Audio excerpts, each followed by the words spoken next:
sur avenue.ca. Je suis en compagnie de Marie-Julie Gagnon, chroniqueuse sur avenue.ca, et avec Ariane Arpin-Delorme. Bienvenue, merci. Les filles, vous avez coécrit un livre dont c'était le lancement hier, le 17 juin. Le livre s'intitule « Le voyage pour les filles qui ont peur de tout ». C'est paru chez Michel Lafon. Êtes-vous peureuse? Avez-vous peur de tout pour vrai? Oui, t'as peur oui, les bébites, la nourriture, les maladies. Oui, tout. Mais ça j'assume. t'empêche pas. Mais ça m'empêchera jamais d'avancer. Au contraire, c'est une peur qui justement fait en sorte que je ne vais pas me mettre dans des situations compromettantes ou difficiles. Mais c'est une peur qui, au contraire, devient un petit moteur aussi parce que j'ai envie d'aller au-delà de cette peur-là. Donc, il y a deux façons de voir la peur, en fait. Puis pourquoi avoir choisi d'écrire ce livre-là? Pourquoi, pour qui? Pour qui? Pour différentes lectrices. Donc, pas seulement les lectrices qui ont besoin justement d'être encouragées, de dédramatiser les situations, mais aussi, je pense, pour les voyageuses plus aguerries qui ont envie de se reconnaître dans les profils humoristiques qu'on a écrits, qui ont envie d'aller chercher aussi d'autres astuces pour entrer en contact plus facilement avec les femmes sur place, avec les gens en général. Donc, pour tout type de voyageuses, je dirais. Tout à fait.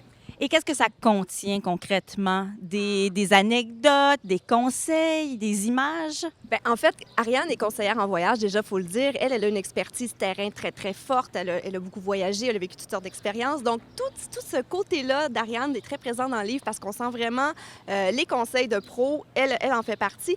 Mais on tenait quand même à aller chercher aussi des conseils de pro d'autres voyageuses de toute génération. Ça, je tiens à le préciser. Il n'y a pas seulement que des très jeunes voyageuses. Il y a vraiment des gens de toutes les générations qui sont représentés et aussi tous les styles de voyageuses. Et on voulait vraiment aller chercher de l'humour parce qu'on veut dédramatiser le voyage au féminin. C'est pas vrai que, oui, on a peur, on a 1 million de phobies, mais à un moment donné, on réalise aussi que parfois c'est irrationnel et absurde. Donc, c'est un peu pour rire de nous-mêmes puis en même temps montrer que tout est possible finalement dès qu'on se donne la peine de s'informer adéquatement.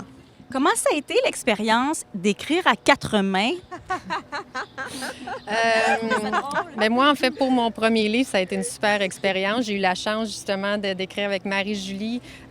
Donc, j'ai beaucoup appris. Je amusé à faire un petit décompte du nombre de pays dans lesquels le livre a été écrit et Ariane a calculé une quinzaine. Moi, je trouve que c'est un peu exagéré parce qu'on a quand même concentré ça surtout dans les 6 derniers mois plus intensément.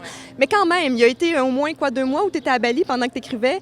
Moi, je me suis promenée de Winnipeg au Panama, un peu partout aussi. Donc, ça a été Costa Rica. Ça a été vraiment un livre qui s'est écrit dans plusieurs endroits avec différents décalages.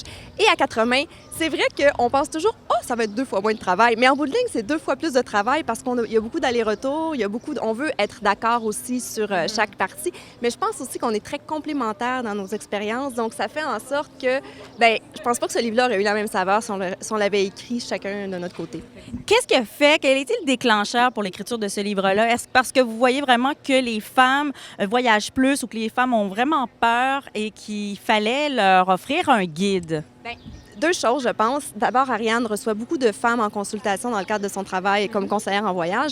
Et moi, plusieurs personnes m'écrivent aussi, dont plusieurs femmes, et pas seulement beaucoup de jeunes, très jeunes femmes qui veulent partir pour la première fois, mais j'ai vu aussi des retraités qui m'écrivaient ou des femmes nouvellement séparées qui avaient envie de s'offrir un super voyage. Donc, c'est un peu pour répondre à toutes ces femmes-là qu'on croise puis qui nous posent des questions, qu'on a eu envie de le faire. Et moi aussi, un autre souci que j'avais beaucoup, c'était de partager l'expérience des femmes que je rencontre, des blogueuses et journalistes que je côtoie, qui ont toujours des super bons conseils. J'avais envie de remettre ça ensemble. Donc, à partir des profils humoristiques, on conseille différents profils, différentes voyageuses avec les conseils de ces femmes-là recueillis sur la route.